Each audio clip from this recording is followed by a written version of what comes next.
Hi, this is Randy Randall of No Age and host of the podcast Hyphenate with Randy Randall.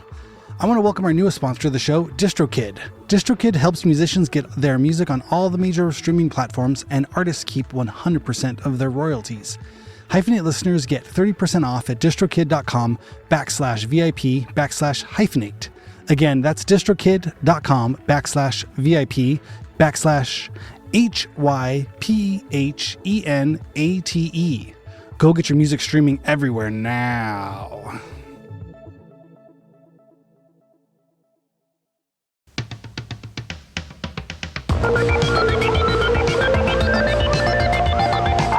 Yo, what's happening?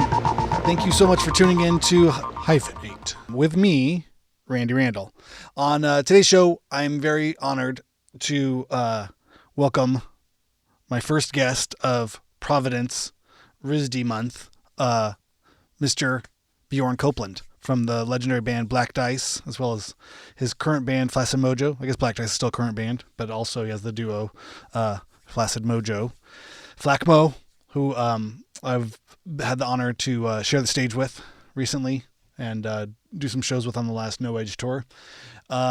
Bjorn is incredible, but this is also our first theme month. I had been thinking about some fun stuff to do on the pod in the new year, in the 2024. And since this is February 1st, I thought I would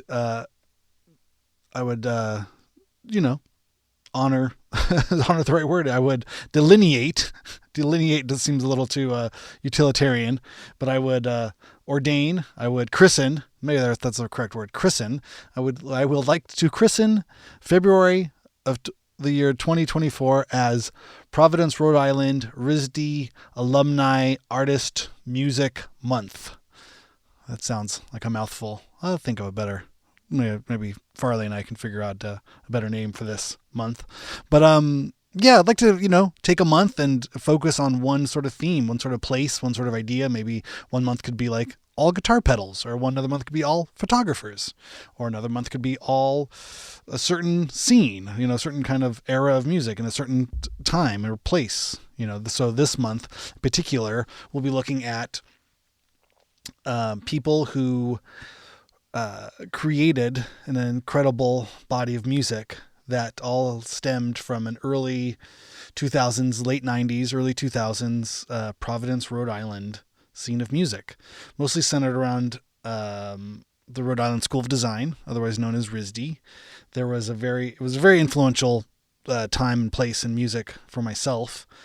I learned about a lot of the Providence bands in the early days of going to the Smell, and was really just blown away by the massive amount of creativity and sort of abstract noise and volume that was sort of characteristic of these types of bands. I'm going to talk to 5 people because February of 2024 February being the shortest month of the year, but this year is a leap year, and we have 5 Thursdays in February, this one being the first. So, it's a little anachronistic, a little strange. I feel like that works well for the RISD, for the Providence School. There was a venue in Rhode Island called Fort Thunder that we talk about a little bit in here. I mean, the Black Dice story, goes from Maine with a stopover in Providence and then on to New York. So Bjorn's story, definitely is part of the Providence, Rhode Island RISD school scene. But I will also be speaking to Joel Kayak this month of the band Landed, and as well as his own solo incredible practice of art that he does, conceptually, visually, sculpturally, and musically.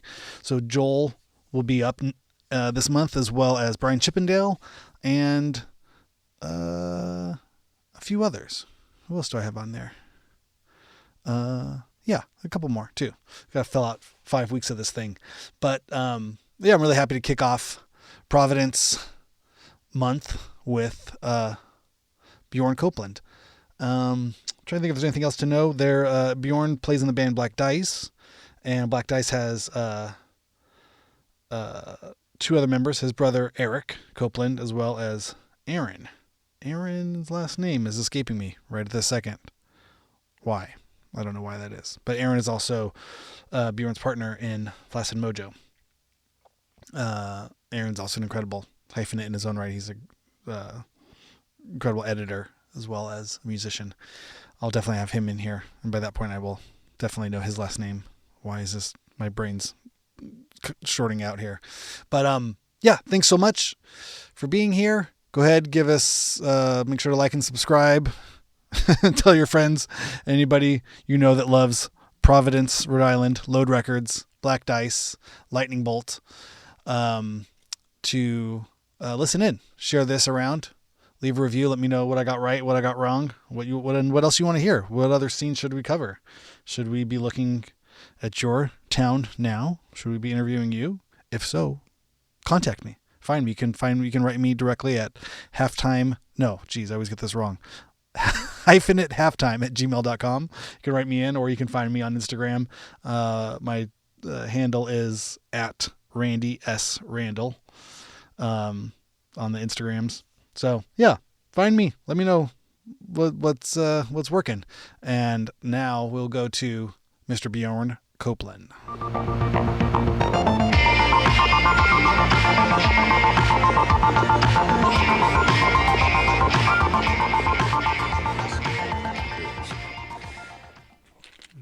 Doing it. Check. Where am I at? I'm one. Check.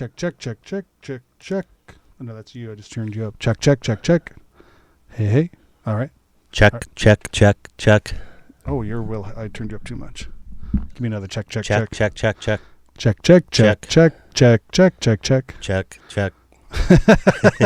This is the equivalent of the grandma's. Like, is this thing on? Is this on? See, or a track.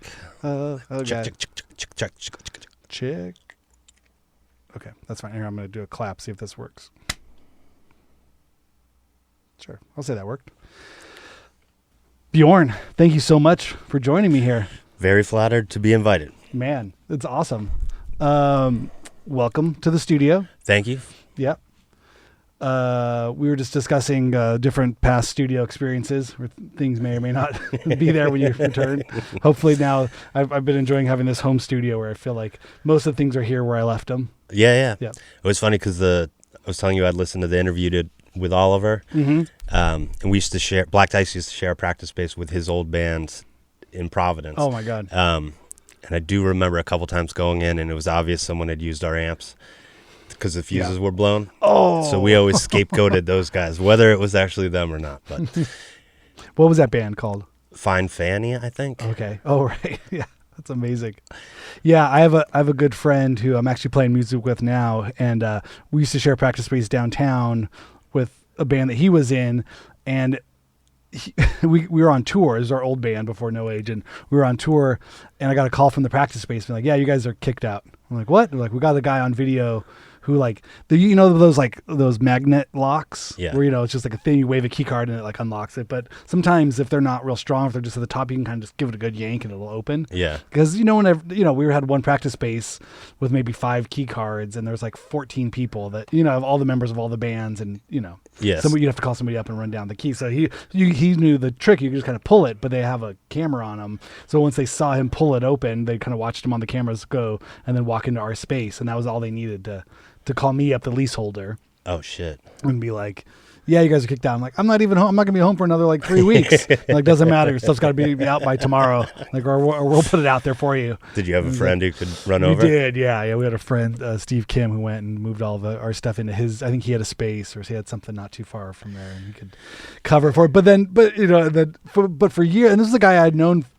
We were friends before bands or anything else. I had we went to the same high school. He was older, so I knew the landlord or no, Steve? the guy who got us kicked out. Oh, yeah, my buddy Dave, and so he just for years was like, "Oh man," like I could just see the embarrassment on his face, like, I'm so sorry," and I'm like, "What is he apologizing for?" It's like, "Oh right, you got us fucking kicked out." But now it's going on like over 20 years. Yeah, like 20 years ago, and so he came over here to play, and he's like, "I'm so sorry, man." I'm like, "Dude, it's been a long time." I mean, some practice spaces are kind of precarious ones. We always lucked out in New York. That sounds harder to do than here. We really lucked out. I mean, I think our last space we had for maybe 8 or 9 years, and I don't think we paid rent for the bulk of that. Oh my God. That's amazing. We just always got on with the landlords who were two different colorful characters with their own issues. But they liked you guys. They enough. liked us, and so I think what they did was just jack up the rent on everybody else's down there. So every now and then there would be like a, like if you guys could even pay like half the rent or something, that'd be good. But that was a pretty good.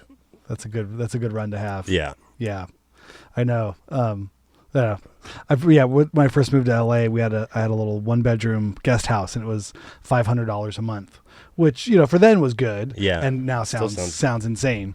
But for then it was like just right on the cusp of happening. And the guy every few years would be like, "Well, gotta raise your rent." I'm like, "Oh yeah, I knew it was coming. All right." I'm thinking a couple $100. What he's gonna do? I was a kid. I didn't know how things worked. He's like, "Well, it's gonna be $517. Like, oh, really? Okay. And then a couple of years ago, it wasn't related to anything. I think he just felt like it was time numbers. to. Yeah, like, oh, we're going up to $545. My landlords at my apartment have been good on that front. I love it. I think my rent's gone up $50 in 8 years. Wow, that's great. But then they knock 25 off if I take the trash cans off, like back off the street. So it's a pretty good deal. Yeah, we could make it. Yeah, you have a good rebate buyback program. Yeah.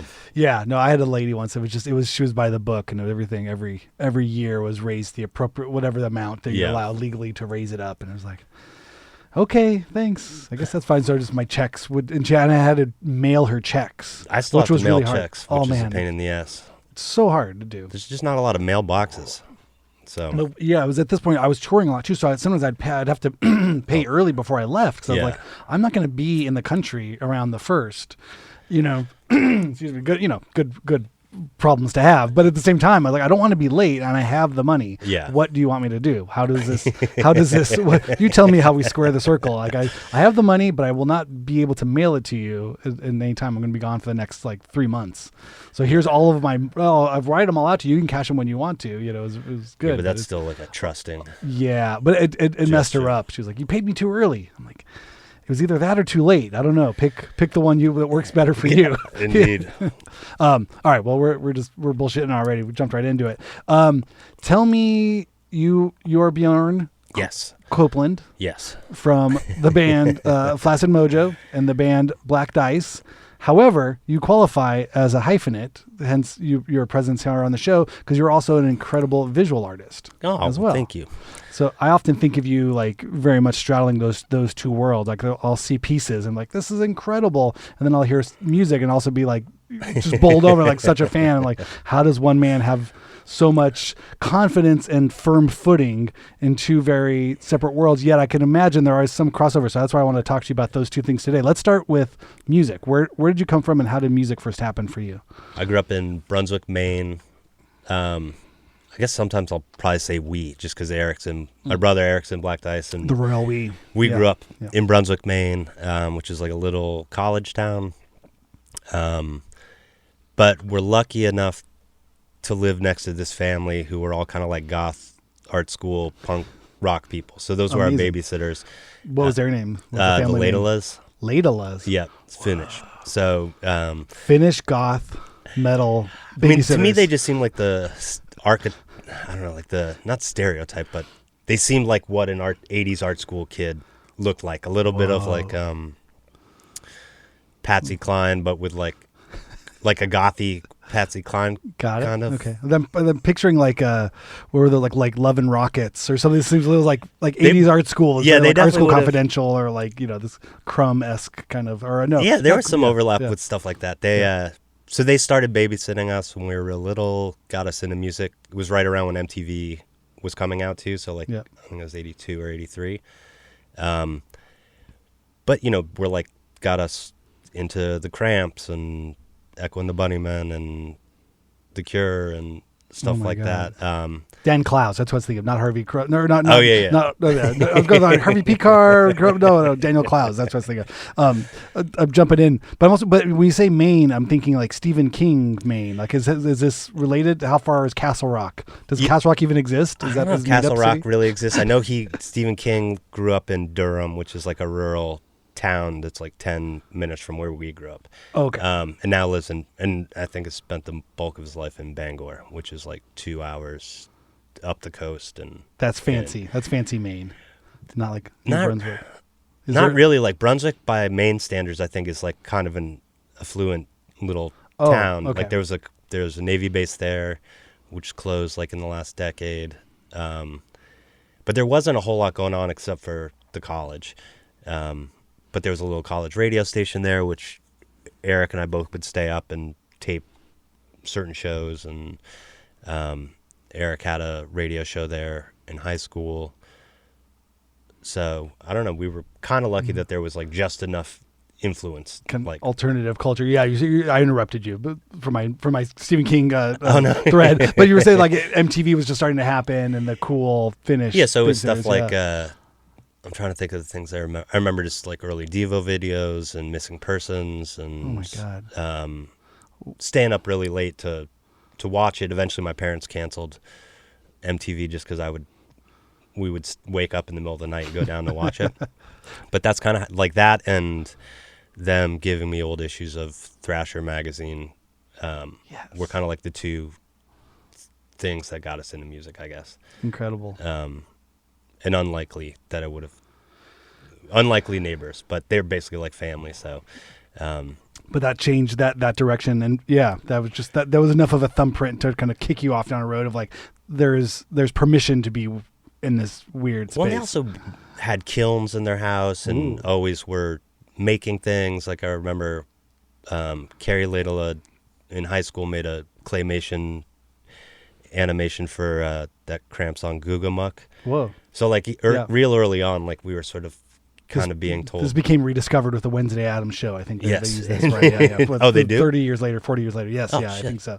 Yeah. So now a cultural touchstone. But I mean, I wish I could find her video. What happened to them? Did any of them go on to great heights? Well, they all became like went to art school and moved to Boston, and then Carrie moved out to San Francisco and was teaching out there, and so they're all super creative people. And but yeah, I think that also sort of planted the seed that like I could go to art school, and made it seem like not a total cop out to my folks, I guess. They saw the neighbor kids, they did it. They're not, not starving. But yeah, that was, I don't know. There weren't like bands around where we grew up at all or anything. What was the music like? Just MTV? Was there a radio? You said in college. Well, we had the college radio station that played a lot of like New England college rock stuff. So like a lot of like Mission of Burma? What does that mean? I don't know. Maybe a little bit after that. Okay. Like mostly probably like Sebadoh and Dinosaur Jr. and shit like Cudgel and the Swirlies and trying to think what else. Yeah. They played a lot of like the Feelies, a lot of Feelies, a lot of Galaxy 500, Spaceman 3. So obviously not all that's but it's, New England, but it's creative enough to definitely another quiver and the sort of like the growing arsenal of like what could be done in the world. What also was cool finding out about stuff ourselves too at that point. Like we had already had like suggestions from like that we grew up with from our babysitters, but then when you would listen to the college radio station, be like, oh, I actually really like this one tune. It took forever to figure out who the hell it was if your tape ran out or something like that. Shazam or something. Yeah, no exactly Shazam. Right. Yeah. But then had other friends who's had family members that lived in Boston. So when they would go down to visit their dad or whatever, they would buy records for us. And I don't know, slowly it kind of made you feel like there was other people out there that were interested in the same stuff, even if you weren't in like a big city.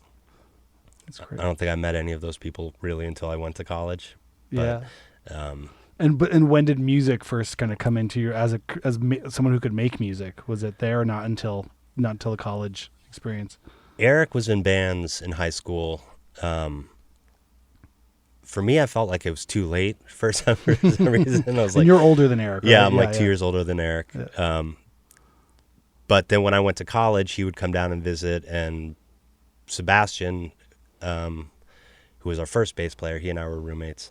So those two and our friend David Donahue kind of encouraged me to get a guitar. Remember, there was like a little kind of weird, it wasn't a junk shop, but there's this place in Portland called the Rose Cottage Shop that sold like vintage gear and like Guatemalan sweaters. Whoa. And like maybe some like old vacuum cleaners and stuff like that. But we bought a ton of like old Silvertones. The seeds of Black Dice aesthetic was grown there. Guatemalan sweaters and used. Yeah, it was a lot of like homemade like Frankenstein's like 70s guitars. This is Portland, Maine. Yep. Whoa. That's. But gnarly. We bought our Farfisa there. Bought a bunch of old Silvertones. I bought an old Hagstrom 2 there, and everything was like $150 basically. Amazing. Yeah. So Eric and our friends were just sort of like, you should get this guitar. And then they just were patient while I was like trying to figure out how to make a racket with them, because they all knew how to play a little bit at least. Okay. But this was already now. So you went from New Brunswick to RISD? Yeah. Well, from Brunswick. Or Brunswick. New Brunswick, Jersey. Oh, sorry. Brunswick. Yes. Yeah. Went to RISD in 94, I guess. And then started kind of messing around, and then it was like 96 when we started doing Black Dice. Wow. And why RISD? What was the attraction there? It was still in the Northeast? It was still in the Northeast. I felt like it was a school that my family at least acknowledged had some sort of cachet to it.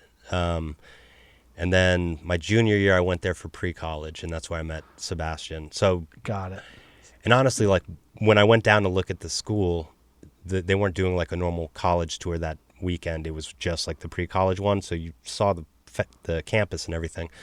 But I remember seeing like gig flyers all over the place. And like, for me, that was kind of the thing I really wanted to go there for. It seemed like there were shows, and this is all before Fort Thunder. Sure. Yeah. So just seeing like pavement flyers or things like that made me want to go. Yeah. Yeah. Because a lot of that shit didn't come to Maine. Like there were shows at the colleges occasionally, but everything else you had to be 21. Right. So. Bar shows. And were you familiar with kind of the background of RISD, like the Talking Heads, this sort of like the lineage of what that was, or no? It was more like it was close. Your parents approved. That stuff would come to light later, or I think I maybe knew Talking Heads went there, but I didn't know. I think maybe Cop went there, but I didn't know about that until after college. Okay. Yeah. But then there was also stuff going on in Providence, like this band Small Factory that was sort of on this label Slumberland, which I loved, or still love. And then I guess like Throwing Muses were maybe from Boston, but they're from Providence, or either Providence or Newport or something like that. But so I knew that there was some stuff going on. Yeah, that's incredible. All of that shit seemed out of reach. Yeah, but art school is sort of the first step into that world. And then what about your parents? Were your parents artistic? Did they have a creative sort of background? What did they do? My dad was an attorney and then head of the ski patrol where we grew up. Wow. And then my mom was a teacher, so neither one was particularly creative. But attorney on skis. This sounds good, you know. Well, apparently he also used to fuck around sometimes with this band Lothar and the Hand people. That what? I don't know what that is, but that sounds great. The name has me. They're kind of like I guess Silver Apple's sort of adjacent thing. So they were like an early garagey rock band that used like Moogs and reel-to-reel tapes and theremins. Whoa. The theremin was named Lothar, apparently, and everyone in the band was the hand people. Oh, because you had to use your hands to activate Lothar. Once you, there's some good jams on the records. I think there's only 2 albums, but you can hear samples of it sometimes. Like there's some Chemical Brothers stuff that samples it. What? And I think he just was like banging on a tambourine or something. But he was friends with the people in the band. Was part of apparently. It. Wow. So that was. He would tell stories about those fools. And then one day we found the album like at a record store, and he was just like, holy shit, I didn't even know they made a record and stuff. But I think they were on Capitol, maybe. Insane. Right. But yeah, there wasn't a whole lot of like creative juices in the family. But yeah. But they were encouraging. If you dig down, if you take a microscopic view, you could find there are seeds of something that would be, yeah. Indeed. That's incredible. But I also love that story where it was like, they're like a weird band. but they're on Capitol. You know, I think it was also the talks that like, you know, the Ramones, the progenitors of like DIY punk, they're on Sire, they're like a major label of record. You know, like, well, I think that you could used to be able to take a lot more chances, maybe. Yeah. But it was like the same thing like now. There was only a handful of TV channels. There was only a handful of outlets at all. So if that being said, if anybody that made a record, it was likely going to be of some prestige because you know, we sit from a place looking back, you know, we're like, yeah, DIY labels and punk labels, that really didn't come to like pass till like the 80s. You know what I mean? There was those it's like weird though, because it goes through like waves. Too. You know, I mean, I feel like in the last like decade, it seems like there's been a resurgence of interest in like little cassette boutique labels. And it seems like every label now has to do like a colored vinyl thing and a handmade. I mean, so I guess it's a sustainable model, but I don't think it would have been. I don't think 50 years ago, if you were a weird artist and we know what your name is, chances are that was because you were documented on some major outlet.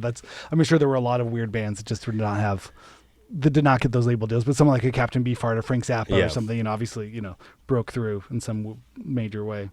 But I love it. I love that. Yeah. The Lothar and the Hand people on Capitol Records. They recorded next to, there was their session, and then there was a Frank Sinatra session that came after. Something like that. And there was the Beach Boys were coming down after. I mean, there are some good songs on these records, but I want to find them. Wow. Great. I think the name is still just throwing me, but it's sort of feel like it's like Silver Apples, Lothar and the Hand people, 50-Foot Hose. Wow. There's kind of, and then I guess maybe like White Noise and United States of America. Seemed like there was just a handful of people that were doing like essentially pop music, but with a lot of electronics, at least stateside. Yeah.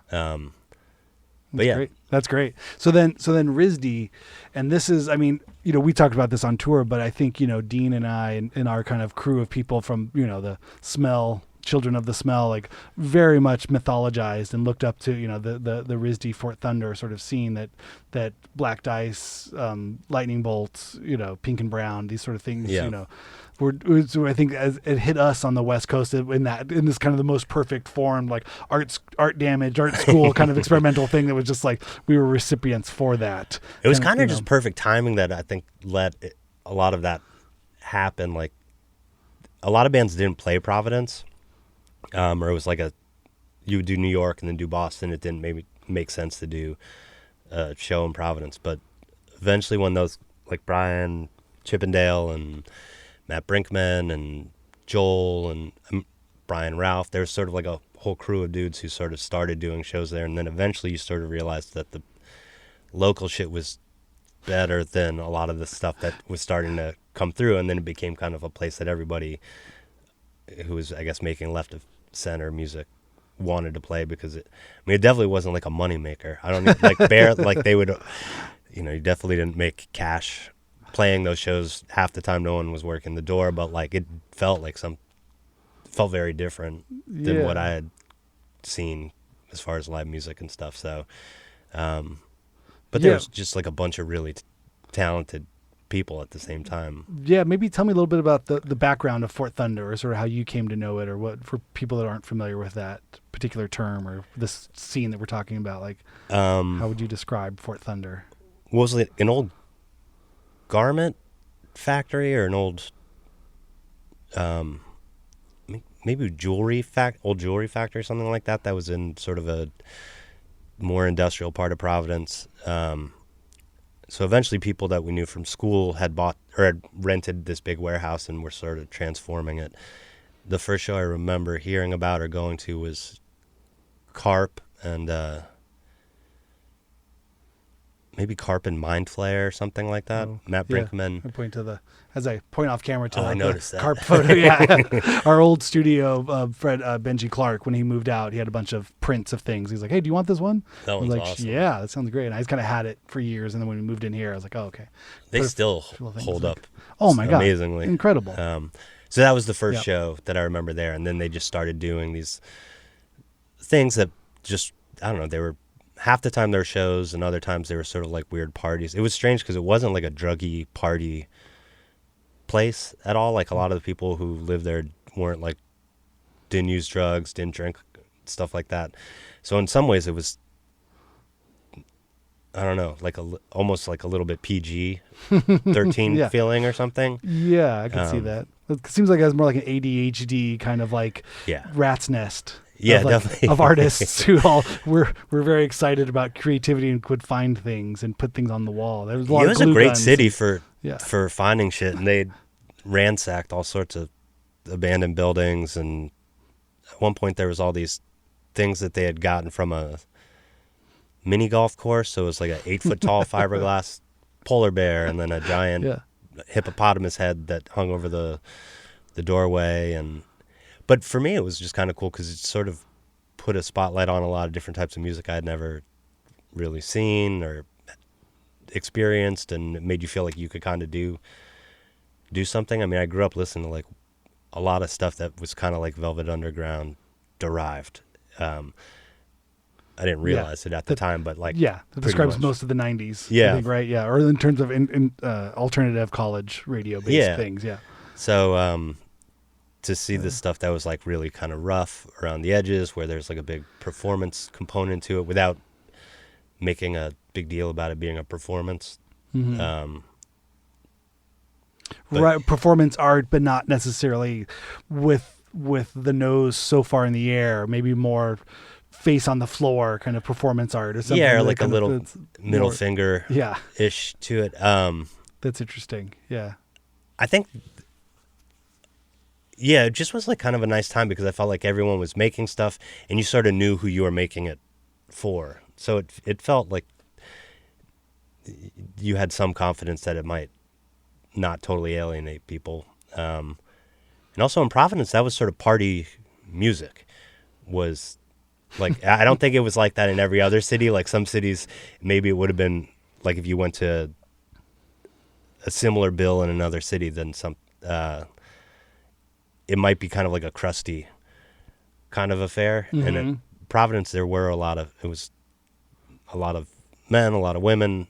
Like it wasn't a total bro scene. Right. I mean, maybe in retrospect now it seems pretty bro, but there was something about it was a social affair. It wasn't necessarily like a bunch of, wrestling fans, or if it was even a wrestling event in particular, it was like this is the party event for everyone to come to. And everybody can participate, and everybody can make a costume for it and stuff like that. But, right. Okay. Yeah. It was a permissive sort of idea of where everyone's needed to chip in to make this thing happen. We're gonna have a wild night. It's the more involved and the more weirder you help make it the night, the better it will be for everybody. Yeah. So that was sort of like how I think a lot of the bands. I mean, for us, like I had never really played in a band, so seeing shit like Lightning Bolt and Landed and Force Field and Olneyville Sound System and Hydrogen Tears and stuff. I mean, these all seemed like professional bands who like they had equipment. They had equipment and they had a van. And I mean, I remember the first tour we went on, we were just like in my pickup truck. Maybe we took 2 cars or something. It was just down the East Coast and it was with Lightning Bolt. And everybody else had vans, and I just wanted the van experience too. Yeah. We were all split. I mean, it was a super fun tour, but I mean, it was probably like 5 shows or something like that. But yeah, that's a tour. Yeah, that counts. But but you guys were in your pickup truck. You didn't have the van. Pickup truck. You felt like the less than less seasoned. Yes, like these guys all had like cool, fucked up looking vans, and oh my god. And I guess a lot of the people who lived at Fort Thunder were kind of like good curators in a way. So you kind of have like a lot of different shit that would happen there, and a lot of the bands I wouldn't have known who Man is the Bastard was, or like that was a big show there. Yeah, I'm sure. Although I didn't go to that one. I was in Maine for the summer, I think, when that happened. But I just, they'd do a lot of like Quintron. I don't know if Scissor Girls played there. I mean, I have all these posters from this shit. You could, I'm sure it's documented somewhere out there. But it was, it sounds like it was a very fertile sort of scene. So the idea of your brother saying, "Hey, grab a guitar. We're going to do something." When they were weird. So like charitable, Aaron this is pre-Aaron, but Sebastian and Eric and Isham, because like I really didn't know shit. I don't really believe I know a whole lot more now. Now maybe I like know how to fake it a little bit better, but yeah, I mean they all could pick up guitar and play something, and the way that it worked for the first bunch of years was basically I would make up something spazzy sounding, play it to them, and they would just follow me. Okay, who was totally out of like I didn't realize like you counted off at a certain tempo, and that was going to set the pace for the whole fucking song. Or I just sort of thought you started and ended the song at the same time, and that Whatever in theory everything should line up. So I wouldn't have been able to do it if those guys hadn't been encouraging. And yeah, but it sounded like, I mean, but they got behind you, kind of knowing like, okay, because like you say, Velvet Underground Reheated Part 12. Yeah. Is only going to be so interesting, and if you're looking to push boundaries in a creative way, like it's almost a conceptual experience of like let's get my older brother who's doesn't know shit. Let's follow him, right? If you're looking for a way to chart new territory, you have to learn how to get off the map. I always felt like we were like a Shags version of a lot of different types of music. You listen to Shags and it sounds all fucked up, but you're just like, I guess technically it's rock and roll music because there's like all the parts are there, and like I think in their mind it's the same spirit, but it doesn't really sound like rock and roll. And I always sort of felt like there was periods where we were like the Shags version of industrial music, and then the Shags version of some sort of like new age leaning shit, and then the Shags version of some caveman techno sort of thing. It's a great filter to put it through. I think, being a couple years younger and so enamored with, just kind of outsider or transgressive art and music and noise, this is kind of where I was coming from, and coming across Black Dice, everything felt so intentional. There was this abstraction that, you know what I mean? But again, I think for me, some kind of coming from like a Sonic Youth leaning sort of, alternative rock from, Nirvana, Sonic Youth to then, whatever, noise I could find, to then like, going to the smell and like, oh, okay, there's a line from all these things to seeing John Weiss drag a folding chair around the floor with a contact mic on it. Okay, this is pushing my I feel like center, him, like Weiss, and Damian Romero, and I guess Dave Scott Stone, and maybe Solid Eye. There weren't we knew a little bit about like maybe more deconstructed music out here just because Aaron had lived in Los Angeles in the mid 90s. Yeah. But yeah, it wasn't like you would go on tour and every city there was an art damage scene. Yeah, it wasn't like it wasn't a 7-Eleven that would pop up everywhere. Like, yeah. Yeah, I mean, I think once Lightning Bolt went on tour, that they planted the Johnny Appleseed I think they octave pedals and fuzz. I think they really did. Well, I feel like, Dean and I, when we started No Age, it was definitely like the thought of being a duo was like, oh, okay, that could be done. We've seen it be done very, very well. Yeah. Versus there was a more commercial version of like a White Stripes or Black Keys or these types of things. And Lowercase, was that a 2-piece? Were they? When I saw them, or Godhead Silo. Oh yeah, Godhead Silo. Yeah. But yeah, but again, we just think we thought of that version, the stripped down version of it all. Like, okay, we can walk in the path of this. Well, the thing that was kind of different, cool for us, I think, was like, is realizing that like you could sort of make whatever accompanying aesthetic to go along with the music. Like I didn't want to make exclusively black and white artwork for record covers and things like that, and a lot of the stuff that was coming out of Providence was like really sensory overload and kind of like chaotic, and that was, I don't know, that seems like it gave you permission to do whatever you wanted. This is a good we can transition kind of into the visual art world. So what was like the art you were working on at RISD? Was it a visual art track you were on, or I studied sculpture there. And I guess like a lot of it was tended to be made out of things that, started with me finding something and then it sort of mutating a little bit. But I don't think like the stuff I was making in college was necessarily, I was still sort of figuring it out. And the thing that was nice about doing the band at the same time was it kind of gave me a reason to make certain types of things.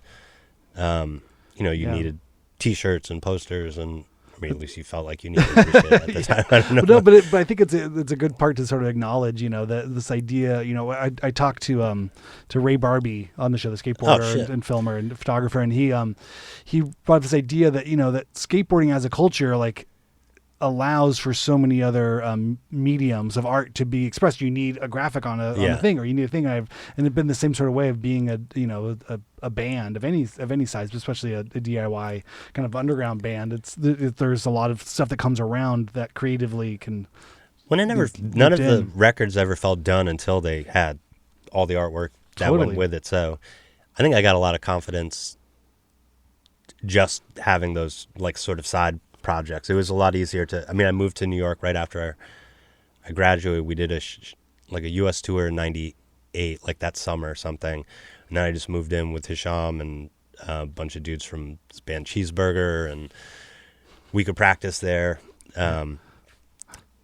Didn't have like money for a studio, but could still be working on music there and then working on imagery for the band. So that kind of kept the juices going, I guess. And like flyers as well. I mean, it's the sort of idea of printmaking sort of things. You had to. It was needed. You had to advertise the show. So how did it fall upon you? Were you the most visually inclined, or did you just say, "Fuck well, it, I this think is in the mine, beginning, take this"? I think maybe they really that I felt like capable of doing more so than I did of picking up a guitar or something like that. But there was definitely periods where Hisham also shared a lot of those duties on like. There's like a 3.1G 7-inch that is sort of like 50-50 his artwork and my artwork. Eric and Aaron didn't really start contributing in that respect until like 2005 when we went to Australia. And then we made a book that had like a lot of that was made out of shit that we had sort of acquired over there. And that's cool. That was your the Ringo and George moment. Like, hey, come on, everybody's got to put something in here. Ringo, get over here. You're gonna sing this one. It worked out. I got something. Yeah, it worked out. And I mean, now I feel like Eric puts me to shame as far as like his creative output. It's sort of he's like way more disciplined than I am.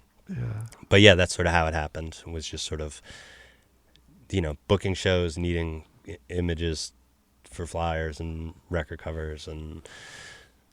Just shit like that.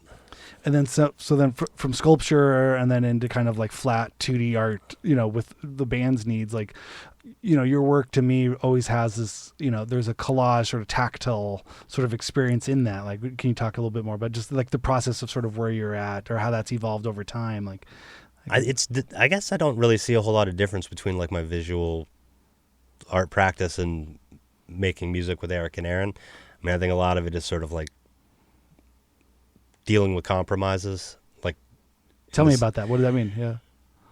Well, I know that I've never been like musically skilled enough that I could actually rip off something else with any degree of success. So I felt like it always sort of put you in a position where you're just like, well, I wish I could kind of do this. I don't know how to play something like that, but what if I did? What is it about that I really am attracted to? And maybe there's another way of accomplishing it. So maybe then rather having some real shreddy guitar part, which I guess I've never really been a big fan of anyway, you could just figure out ways of like bending the notes with certain pedals or something to make it sound for 1 second like like a shreddy part. Or you don't have a synthesizer, but you can get the mixer to feed back and use some pedals, and therefore it has like maybe a little bit more of a mechanical feel than but it comes out sort of ass backwards in a way, and I feel like that's sort of how I enjoy making visual art too. It's sort of like you break them down, like, I don't know, find things that you're responding to and then like pivot. And so there's a dialogue, there's a dialectic in that kind of sense. So you're not seeing the other side of the conversation, but you're seeing your response to the stimulus sort of around. Yeah, and I also just am not a fan of like making things that it's not very fun to make something that comes out exactly the way you pictured it. Like, I don't find that enjoyable at all. So there's a process, a discovery, experiment, kind of it's kind of like boundaries. I think I've always been sort of fidgety and always someone that my dad would point out, like at dinner, would always be stacking things or seeing if this is the salt shaker is the same size as whatever might be. And I think a lot of the work is sort of like that too. I mean, there was periods where I felt like what I was making in my studio was very married to the band, where like a lot of the things that I was making for shows could have been Dice record covers and stuff like that. I think over the years it's been nice to sort of be making things that don't have to be so closely tied to the band, but a lot of it is sort of like dealing with things that have sort of fallen apart a little bit and then building up off of that. But yeah, the two practices seem very related to me. You just sort of improvise and try to surprise yourself. That's incredible. But I think, yeah, you say that as it's not much, but the ability of understanding, I think your own creative impulse, and then having this, I think like, I don't know what the right, disembodied sort of like trust in like, well, then something else is going to take part in this. Like you're giving your like practice up to chance, but not that's in really an hard for me to do way. too. I mean, right? like I don't find that that's like an easy headspace to occupy, like just day-to-day life for me. But I think that's why I enjoyed doing things in the studio or in the practice space where there is like some sort of you're responding to some variables that you don't have any control over. Right. I guess if you're making music out of like shitty samples that you're finding or making artwork out of found objects, it makes it really difficult to plan ahead of time, like the course of action. Right. So sometimes if it's, maybe I'll find some, I don't know, like a busted up trash can or some shit like that, and it'll just be the color that I'm actually attracted to. That's very different than starting with like a sketch. And I think it's the same, with the band. I mean, anytime the three of us get together, we're all sort of listening to different things, but there's no way the song ever comes out the way one person. So compromises. Do you like this idea of compromises? I think it's a good life lesson, like a good skill set to have, because it's like shit doesn't work perfectly ever. And a lot of times when I think about like my favorite things in the world, there's still shit about them I would change. So it's sort of nice knowing that kind of gives you a little bit of freedom when you're working on stuff yourself. But I think it also defines or makes that line thicker between this like performative, like unintentionality, like, oh, look, I just tripped over a thing. Whoa, whoops. all my arrangements kind of got skewed. And you're like, versus just kind of, as a viewer, just being affronted with something that has no center of like obvious lines, of what we're drawing from. You know what I mean? Yeah. A true abstraction that will touch enough known portions, where that kind of makes you feel like you're almost having a stroke as you're looking. I was like, I know what this is. I'm recognizing things, but as the more I look at it, the further disembodied everything becomes. Like I'm not finding it there. I think there's this like I don't know how to say it. Like a dialogue that with somebody you're not seeing, as I think is, but oversimplification, I guess, or something. But I don't know. No, but I kind of think that it's like that's applicable. And I guess I also enjoy making things that are like a little bit hard to. Periods, I enjoyed making things that were like a little bit hard to dissect visually, where you couldn't tell what was glued on top of what. I remember my brother one time talking about, I can't remember what, it was a collage that somebody else had made, and he's like, yeah, I get it. You cut out a figure and you glued it on another fucking background. Yeah. Some of his like comments like that, I love, because I'm just like, oh yeah, that like doesn't lead, that's a missed opportunity, I guess. Not that that's a bad way to make things, but I also think that why stop there? Yeah, and it also made sense with how we made music too. It's sometimes like maybe the catchiest part of the tune is like this little fucked up bit of static, and that's in our mind like the hook. That's it. Yeah. And so it's not really like set up the same way like a pop song would be, where it's like the hook is up front and you could blur it all together and turn it inside out and Right. So yeah, it's structural. It's begins at the structure of the thing. It's just not like you just made a nice dinner and like, oops, I put a little bit of jalapeno on the side. Like, oh, we're spicing it up. It's like, no, theoretically the jalapeno is the food, and everything else that comes around, anything else that resembles anything that looks like a meal is an accident. Yeah. We really just liked the weird part, and everything else kind of functions as a dressing to that. Well, I think there's like obviously like a long history of people that have done stuff like that where they deconstruct. Yeah. I mean, I felt like Throbbing Gristle, it seemed like the whole MO was to like identify everything about a rock band, and then how do you pull everything out of that and still have it maintain some semblance of that kind of a band, even though it doesn't sound like that anymore. Right. So that, I mean, a lot of that stuff, we don't really listen to a whole ton of difficult music. Right. But I think a lot of bands like that were inspiring, especially Throbbing Gristle, just because it was sort of like there's a heavy visual and sort of conceptual component. I could totally see that. Yeah. Even though it's not, the content isn't one-to-one analogous. There's the concept more than content. Yeah. And I think that image, I mean, even if you, well, I guess there's part of me that sort of misses times where you didn't have access to every bit of information. Like, I don't really need to know what someone's belief system is if I'm listening to their record. I mean, sometimes there's some shit where I just don't want to support somebody who I think is like a piece of shit, but I also think you're foolish if you think that good art is only made by good people. There's like a lot of fucking terrible people that have made amazing stuff. I miss just having the little nuggets to piece it together. You know what I mean? Yeah. Where it's like you might have only seen like a photo in like a research magazine of like their record cover, and then maybe one live photo, and then just a mention here and there through like old magazines and stuff.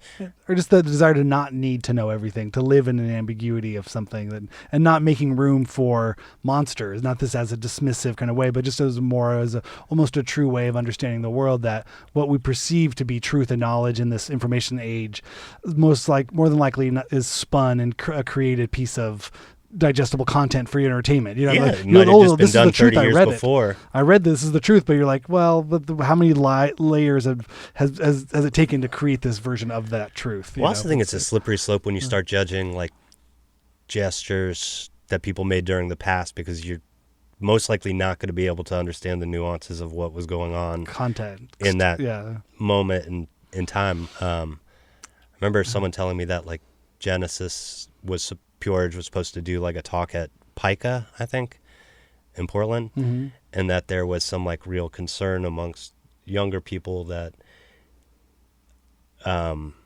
they had used like fascist imagery and sorts of things like that. I don't know whether you can criticize that like unless you were there for that moment when they were doing it. I also sorry to jump in, but I also strongly believe in everybody's right to just be pissed all the time too. You know what I mean? If you're a young person in this world and want to say fuck you to everything that people are offering you, whether it's good art or bad art or whatever it is, like I love the poking in the eye and the platforming that social media has for everybody's voice to just be a fuck you to everything. There's a bit of not necessarily nihilism, but just in that like, this is how free speech works. Everybody, you get to wear a swastika in the 70s because it meant something as a British child of World War II rubble and devastation, and had a context about you embracing the thing that your parents hated, to now, you know, with no context whatsoever, somebody, you know, going from Britney Spears to seeing you and being like, fuck you too. Like, yeah, great. Everybody. I mean, I think you're sort of supposed to be like that at certain ages. Right. And that's if you're going to go speak at an art, you know, institution or something, you know, more,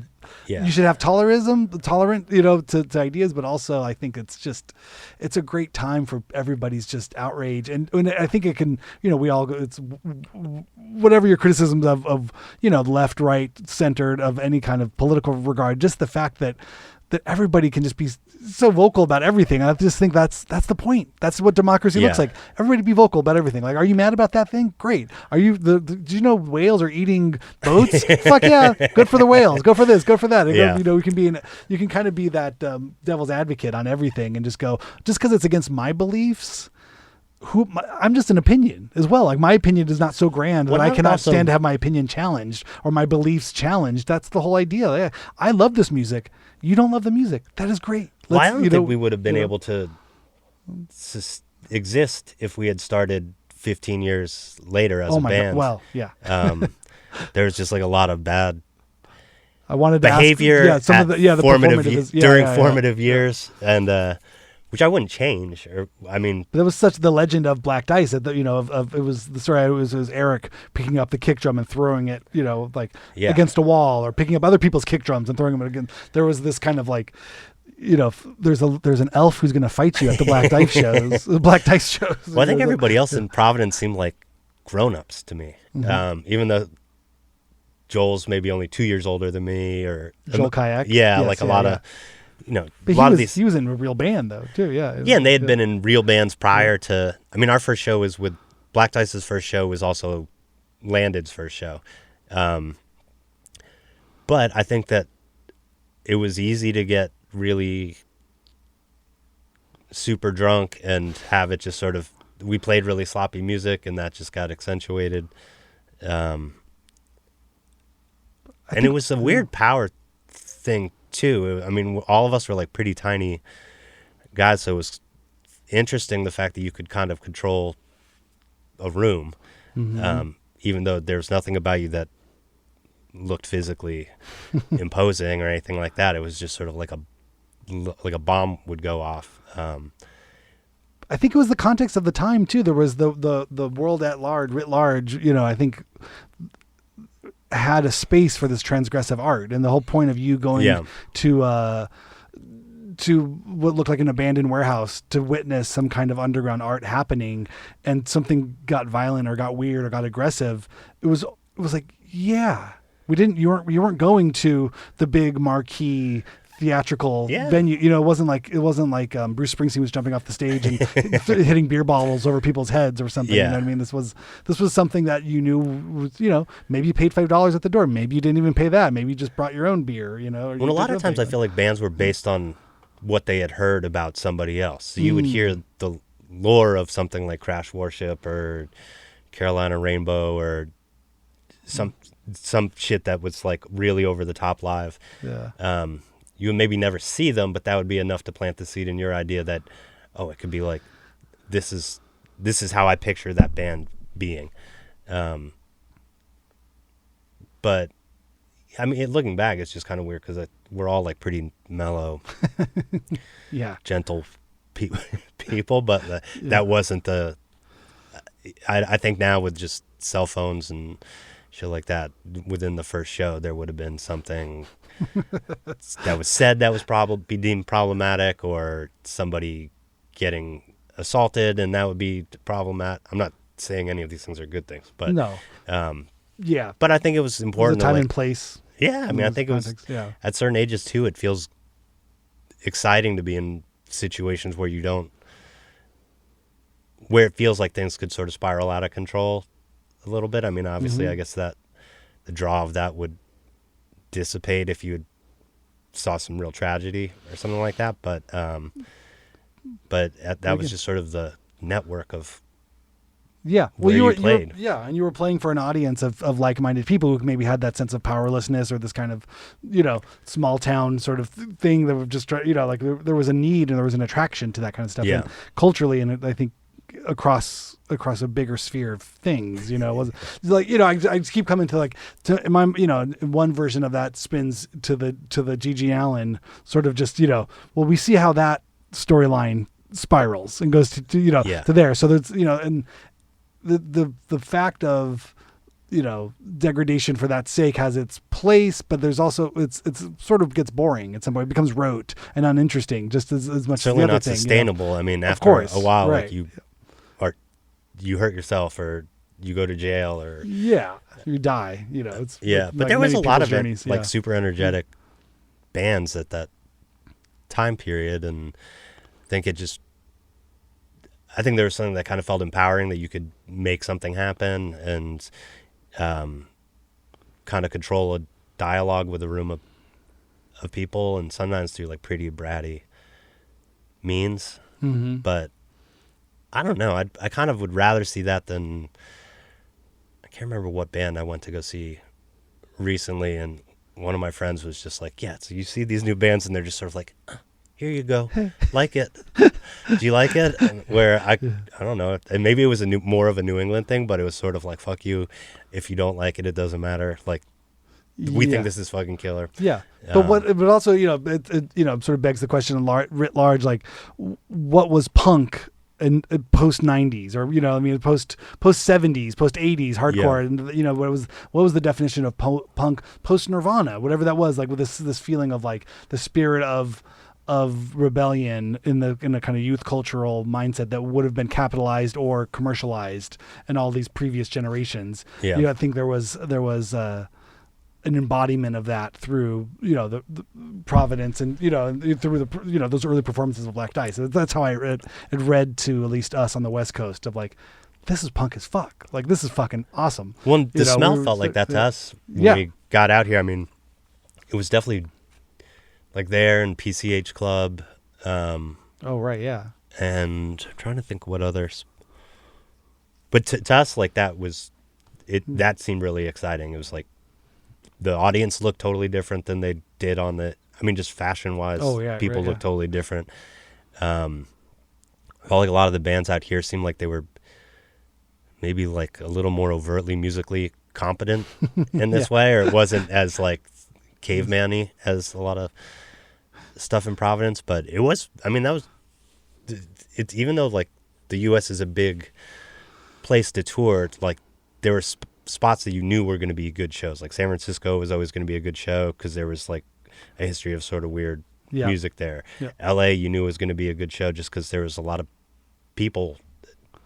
It seemed like there was a lot of the labels that we were getting affiliated with and stuff like that were all out here. So, and they seemed to be all big fans of what was going on in Providence. And but also, the regionalism. You know what I mean? I feel like that's something that the monoculture of sort of like, I miss that stuff. You're right. Like the idea of like, oh yeah, when we're gonna go to, I remember like you going to the Bay Area, and it's like, oh, there's like Neurosis. Yeah. Like you could feel the touch of whatever the bigger underground band was. You know what I mean? It was a lot more kind of things. So it's like, oh, the same people who come to this show in this town would be very different than the people in San Diego. They're gonna have white belts and big haircuts. But then it's the same band playing a show now in Oakland, and everyone's gonna kind of have big beards and Carhartts or whatever. You know what I mean? Those types of things. And it's seen reports of stuff, that changes. There's always something there but I just think globally everybody had their own, they were maybe riffing on a similar idea or like harmonious ideas, but in a very different kind of way. You could tell if someone was from Olympia, and you could tell if someone was from DC, or you could, if they were from New York. And I mean, I'm sure that exists to some extent. Maybe I'm just too checked out to give a shit. Or I'm also like almost, I'm 47. I don't really pay a whole lot of attention to what's going on anymore. But that was like those early days. Yeah. I mean, it was kind of rad to see how like maybe the same seeds were being, I don't know, grown in different parts of the country. It's great. You had Detroit because of like the Wolf Eyes guys, and I guess before that, like Laughing Hyenas and what was it, Stakes and Beast People and all that sort of stuff. That rich history of music that was sort of, as you started going to shows, you had to learn sort of who not only was there, but who they were influenced by and sort of where it came from. Because they're, I mean, for them, like seeing Laughing Hyenas was like a pivotal thing where like that didn't, I mean, I maybe had a split 7-inch that they were on or something, but I didn't know about it. So it was kind of cool to hear about hometown heroes, and I don't know, long before we all became hometown heroes. low rent hometown hero. I was a hometown hero once. Let me tell you.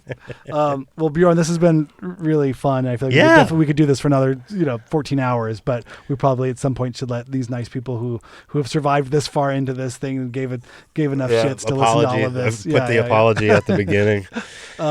Where do people find you? Where do you want people to find you if they're looking to find more about you and want to know more about your music? They want to see your art. They want to hear your music. What's the best way for them to find you? I don't know. I guess like go on YouTube to find the music, and then Do you have things you want people to look at on social media or stuff? Do you do that? Do you I'm not on any social media. Like There's a Dice one and a FM one. What are those? Do you know?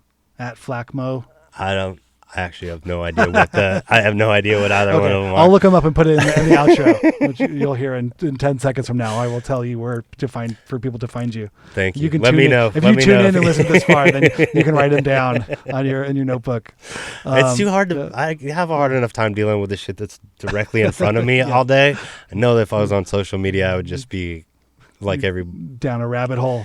Yeah. Face glued to a screen. And I'm like a bit of a masochist, so I'm sure I would just be like, what the fuck? Yeah, what fights can I get into with random people I've never met before in my life? Like, yeah. Exactly. Trying to trim the fat in that respect. After getting into political arguments with my cousin's neighbor's dad's friend on Facebook, I started to realize maybe I'm the asshole here. Maybe there's something wrong with me. Yeah, I had to realize like I'm punching at all of these straw men. I'm like, why am I even the cousin? Okay, that's one thought. Okay, I could talk to him. Yeah. The cousin's neighbor. Okay, yeah, we were friends for that. But the cousin's neighbor's dad, just a little, and then the friend of it. But somehow through the genius of social media, our web for this. I follow the cousin's neighbor. Oh yeah, I follow this person, then the dad. Okay, and then the friend of the thing.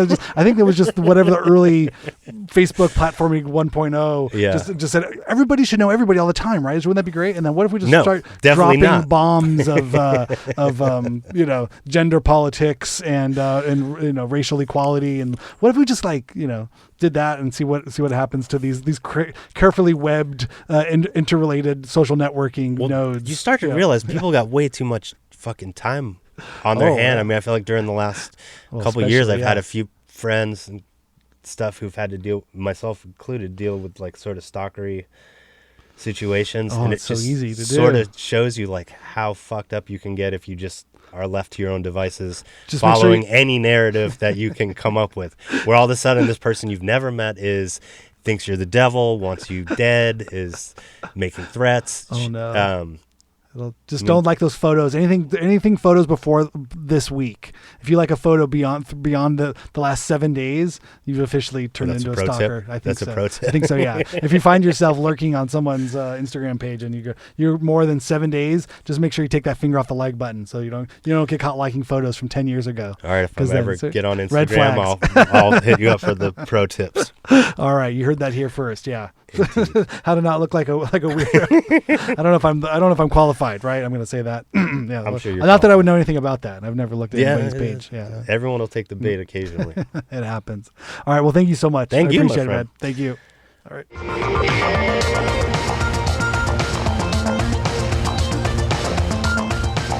There we are. I love it. The man, the myth, the legend, Mr. Bjorn Copeland. I forgot to mention on the top that this interview was recorded early on in the run of me figuring out how to use this studio, and I think he was one of the early in-person guests, probably right after Ray Barbie. So I was still figuring out all the levels and everything else. So that's kind of a warts and all approach to a way of doing a podcast. But I'm glad he was the first guest of Providence month. And do yourself a favor, go out and listen to Beaches and Canyons. Go listen to the latest Flesh and Mojo record. Go just lose your mind with Bjorn Copeland, and you'll enjoy it. Talk to you next time. Bye.